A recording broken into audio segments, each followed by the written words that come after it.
बिस्मिल्लाहिर्रहमानिर्रहीम। खातिन हज़रात, मैं हूँ अख्तर अब्बास। आप सबको मेरा सलाम पहुँचे। किताबों से पढ़ के इधर उधर से सुन के बातें करना बहुत आसान होता है, पर जब भी हम किसी को उसकी ज़िंदगी का जायका बेहतर करने, उसकी ज़िंदगी के रंग और ख़ूबसूरती को बेहतर करने का मशवरा देते हैं, अगर आपने वो ज़िंदगी देखी ना हो, जी ना हो, उन लोगों से मिले ना हो जिनके साथ वो हुआ ना हो, तो इनफैक्ट कभी भी आप सही रुख पे ना मशवरा दे सकते हैं, ना लाइफ कोचिंग कर सकते हैं। वैसे तो मैं ऐसे बहुत सारे लोगों को जानता हूँ कि जिनकी अपनी शादी नहीं हुई और उन्होंने वो देखा देखी लाइफ कोचिंग शुरू कर दी है, वो शादी के मशवरे देने लग गए हैं। तो बराह करम मशवरा लेते हुए हमेशा देख लिया करें कि जो देने वाला है उसको अल्लाह ने वो उम्र, वो फ़हम, वो तदब्बर भी दिया कि नहीं, कि जिसकी वजह से वो, अब देखें, जिस बंदे ने सर्जरी करनी हो, वो सिर्फ MBBS होना काफ़ी नहीं है, वो सर्जरी में उसने स्पेशलाइजेशन की हो, उसी को उसने ओढ़ा हो, उसी को बिछौना बनाया हो, तो फिर जब वो ऑपरेशन थिएटर में जाता है तो उसकी उंगलियां और उसकी आंखें और उसका जो फीलिंग होती है वो एक आर्टिस्ट की तरह होते हैं। वहाँ काम करने वाले नर्सेज, बाकी स्टाफ भी दिल से, निगाह से उसे एडमायर कर रहे होते हैं कि डॉक्टर साहब वो काम करते हैं जो बाकियों से नहीं हो पाता। ये मेरे रब के फ़ैसले होते हैं। वो लोगों को ज़िम्मेदारियाँ अता करता है, पर हर ज़िम्मेदारी और मनसब पे जाने के लिए आप हाउस जॉब के फ़ौरन बाद सर्जन नहीं बन सकते। इसी तौर पे ज़िंदगी में आपने शादी अभी की ना हो, ज़िंदगी देखी ना हो, तजर्बे किए ना हो और बैठ के आप लाइफ कोचिंग शुरू कर दें, तो ये जो अधूरे मशवरे आप लोगों को देंगे उससे बहुत सारी ज़िंदगियाँ ख़राब होंगी। एक कम से कम हमारे यहाँ ये भी बड़ा मसला है कि जो ट्रेंड चल रहा हो या जो ट्रेंड पॉपुलर हो जाए या जो फ़र्द पॉपुलर हो जाए, लोगों को लगता है कि अभी इसी मौजू पे हमको बात करनी चाहिए। कॉमर्स चल रही है तो सब पे कॉमर्स पढ़ने लग जाएंगे, MBA करना तो MBA करने लग जाएंगे, और उसके बाद ज़ाहिर है उसकी आगे जाके आपके अपने इल्म की या फ़हम की या मुशाहिदे की जो मुद्दत है वो ना सिर्फ लिमिटेड होती है, आपकी अपनी निगाह भी लिमिटेड होती है। तो फिर सुनने वालों को या जो आपकी मेंटोरिंग लेते हैं उनको दुख, उनको तकलीफ़ का सामना करना पड़ता है। और आखिर में आप भी कह देते हैं, अच्छा मेरी मज भी मर गई थी, तेरी भी मर गई, तो मैनू क्यों फ़र्क पिया। इनफैक्ट अगले की ज़िंदगी का सवाल है। लाइफ कोचिंग जब भी की जाए या ली जाए, इनफैक्ट ये लाजिम होता है कि दूसरा आपकी ज़िंदगी के साथ आपके उस फीलिंग को, आपके उस एहसास को, उस दर्द को भी जानता हो। लाइक जिन ख़वातीन के स्ट्रेच मार्क्स होते हैं, उसकी साथ वाली खातून भी उस दुख को और दर्द को नहीं जान सकती। स्ट्रेच मार्क्स आपके बाजू पे हो सकते हैं, आपके इन जगहों पे हो सकते हैं, थाइज़ पे हो सकते हैं, आपके पेट पे हो सकते हैं। बहुत सारी ख़वातीन, ज़रा जिस्म के मुख्तलिफ़ हिस्सों के साथ इसका ताल्लुक़ होता है। प्रेगनेंसी के दौरान आमतौर पे पेट पे स्ट्रेच मार्क्स हो जाते हैं, ये बहुत बुरे लगते हैं, भद्दे लगते हैं और इनको कोई ठीक करने का नहीं बताता। तो जिस वजह से बाज़ दफ़ा कई कई बरस तक वो रहते हैं और आपका अपना जिस्म आपको बुरा लगता है। इसी तौर पे थाइज़ पे आ जाते हैं, बाजुओं पे आ जाते हैं, ये जगह का जो गोश्त है ये ढलक जाता है। तो ये मर्दों के साथ भी होता है, आपका जगह जगह से गोश्त ढलक जाए, जिल्द ढलक जाए तो ख़ुद आप बिल्कुल लज लज से हो जाते हैं, पूरी ज़िंदगी की क्वालिटी ख़राब हो जाती है। आप इवन कभी कम कपड़ा पहना हुआ हो और आपका जिस्म ढलका हुआ हो तो आप सोचें कि कैसा बुरा लगता है, ऐसे पेट नीचे को ढलका हुआ हो। इनफैक्ट ये सारी चीज़ें थोड़ी सी एहतियात की और थोड़ी सी एक्सरसाइज की मुतकाज़ी हैं। आज हम इन पे बात करेंगे, लेकिन उससे पहले अदीला अता ने लिखा कि सर 5 साल सब्र करने वाले मर्द की अज़मत को सलाम। हाँ, आप तो उसकी अज़मत को सलाम करें, उस गरीब के क्या बीती, उसके जो सब्र का पैमाना लबरेज़ हुआ। और शीज़ा खान ने कहा कि सर मेरी कज़न ने भी गलती की और शौहर को करीब नहीं आने दिया, उसकी तलाक हो गई थी और फिर उसकी जो दूसरी शादी हुई वहाँ भी उसके साथ यही हुआ। इनफैक्ट उसकी ट्रीटमेंट नहीं करवाई गई, उसकी माँ को इल्म था कि इसे कुछ प्रॉब्लम है, तो उसको उन्होंने ना समझाया ना ट्रीट किया, सोचा कि जाके ठीक हो जाएगी। तो 2 जगह से उसको ज़िंदगी में ये नुकसान उठाना पड़ा।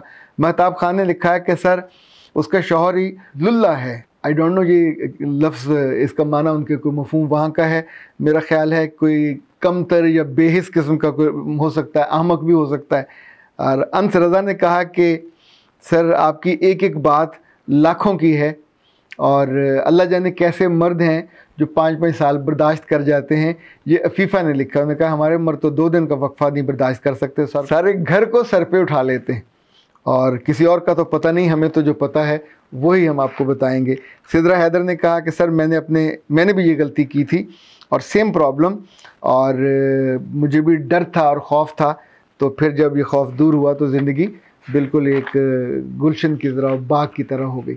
अच्छा जनाब, ये खौफ जब भी हो, जिनको हो, इनफैक्ट बेहतर ये है कि आप आंखें बंद करके अपनी बच्ची को कुएं में फेंकने की, शादी के कुएं में फेंकने की बजाय पहले उसका ट्रीटमेंट करा लिया, और शादी के बाद भी जिनका मसला पता चल जाए तो फिर लंबा लटकाने की बजाय, अपनी ज़िंदगी की क्वालिटी ख़राब करने की बजाय उसको जल्दी ट्रीट करवा लिया करें।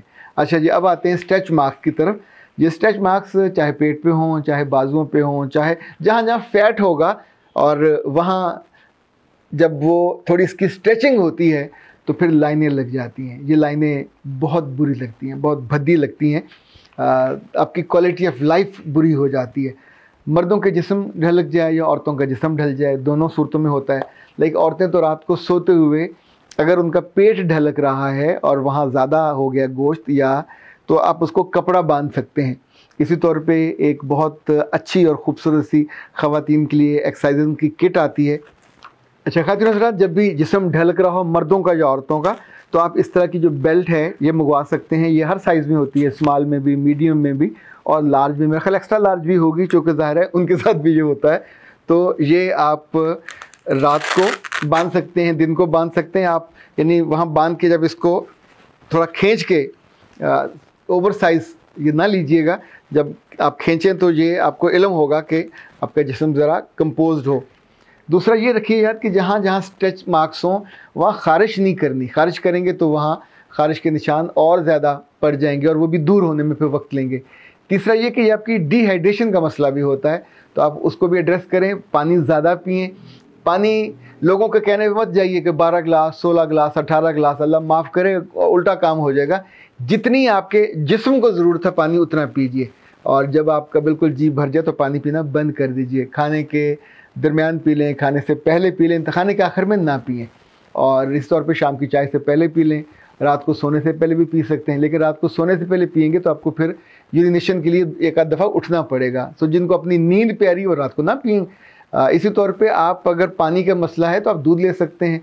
अभी गर्मियाँ हैं, दूध में आप रूह अफ़ज़ा मिला सकते हैं, जामी शीरी मिला सकते हैं, जो भी आपको अच्छा लगता है। वो इलायची का होता है वो आप मिला सकते हैं, बादाम का होता है, रूह की उड़द का, जो जो आपको अच्छे लगते हैं उसमें मिला के। तो आपको इनफैक्ट आपके अंदर लिक्विड जाना चाहिए ताकि आपको जो जिस्म की डिहाइड्रेशन वो ना हो।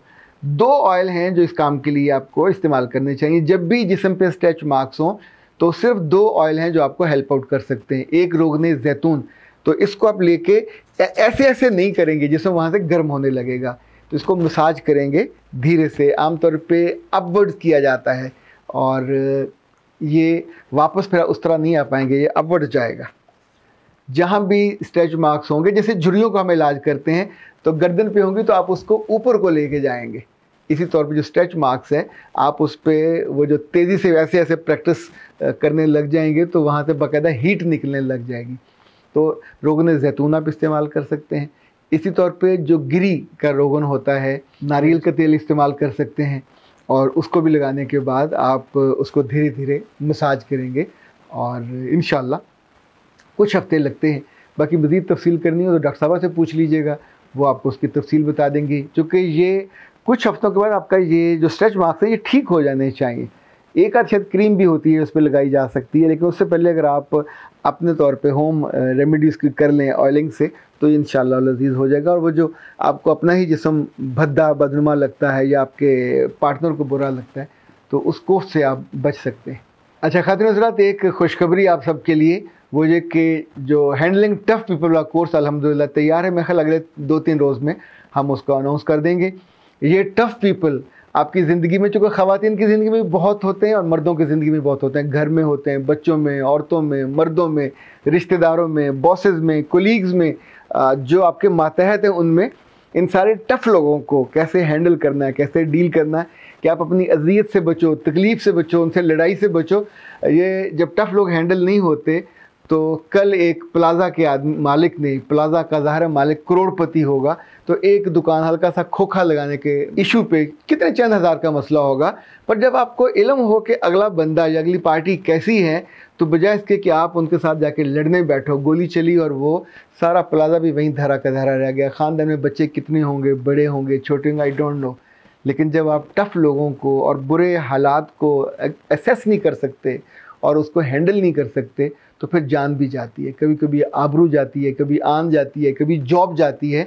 तो टफ़ लोगों को कभी इजी नहीं लेना चाहिए और कभी हमेशा इनके साथ टकराना नहीं चाहिए। यानी आप अगर आपका सर कितना भी शानदार, खूबसूरत, मजबूत हो, तो जब भी आप दीवार से मारोगे तो दीवार ऐसी थोड़ी होती फिल्मी दीवार कि आपने मारा और उसके अंदर से आप गुजर के बाहर गिर गए। दीवार वहीं कायम रहती है, अलबत्ता सर आपका कायम नहीं रहता, और वो जो वहाँ से खून निकलता है वो आँखों पे और फिर पूरे चेहरे पे आता है, फिर तमाशा बनते हैं। टफ़ लोग ज़िंदगी में हर उम्र में होते हैं। हमें इनके बारे में सोचना, इनके बारे में स्ट्रेटजी बनाना, इनसे अवॉइड करना या इनका अगर मुकाबला करना है तो कैसे। इस कोर्स की जो खूबसूरती है जो मुझे लगी वो जुमला है कि swimming with the sharks without being eaten, कि ज़िंदगी में हमने शार्कों के साथ, शार्क्स कहते हैं जो समुद्रों में बड़ी बड़ी होती हैं व्हेल मछलियाँ, उनके साथ हमने तैरना है, पर इस तौर पे कि उनको तो खाना ही खाना है, छोटे लोगों को, कमज़ोर लोगों को, तो हमने जीना है उनके साथ, लेकिन इस तौर पे कि हमको वो खा ना जाए। कैसे without being eaten by them को मुमकिन बनाना है, ये इंशाल्लाह ये कोर्स आपको इस तौर पे हेल्प आउट करेगा। ये पाकिस्तान का पहला कोर्स है, मुझे दुनिया में भी इस मौजू पे कोई किताब अब तक नज़र नहीं आई। यानी टफ़ लोगों के बारे में किताब होती है कि जो लोग आमतौर पे मजबूत होते हैं, पर वो टफ़ और नौइयत के होते हैं। जिन लोगों से हमें और आपको वास्ता पड़ता है, ये मुश्किल लोग होते हैं, बदतमीज़, बदतहज़ीब और हमारी ज़िंदगियों को ख्वार करने वाले, हमको जानबूझ के तकलीफ़ देने वाले। हमने उनका कुछ गवाया हुआ नहीं होता, बट उनकी जिबिल्लत, उनकी आदत ऐसी होती है कि वो दूसरों को तकलीफ़ दे के, अज़ियत दे के खुश होते हैं। तो क्यों फिर हम मुफ्त में उनसे अज़ियत लें, और जैसा वो ज़िंदगी को प्लान करना चाहते हैं, हमें ख्वार करना चाहते हैं, हमें परेशान करना चाहते हैं, तो हम फिर क्यों उनको ईज़ी दें कि जनाब आओ और हमें परेशान करो। हम फिर उनको परेशान करने नहीं देंगे, उनको परेशान करेंगे। इस कोर्स की फ़ीस भी वो 3000 है। 50 घंटे आपके पास रहेगा इंशाल्लाह। आपके लैपटॉप पे, मोबाइल पे आप देख सकोगे। अपने बच्चों को ज़रूर करिए, बड़ों को तो सीखना चाहिए, कुछ टूल हैं, कुछ हुनर हैं, अपने बच्चों को ज़रूर देना चाहिए। और आपने अपना ईमेल, व्हाट्सएप नंबर और क्या भेजना है साथ, नाम, चूँकि इसके आखिर में ही पॉपअप होती है आपकी सनद। जो ही आप कोर्स मुकम्मल करते हैं, सनद आप डाउनलोड करते हैं, अपना नाम उस पर आपका लिखा हुआ होता है, उसका प्रिंट लेके अपने कमरे में लगाते हैं। ये एक अजाफी फ़ायदा है इन कोर्सेज़ के साथ जो हमारी टीम ने बहुत मज़ेदार खूबसूरत सनद बनाई है, आपको अच्छी लगेगी। अख्तर अब्बास को इजाज़त दीजिए। अस्सलाम।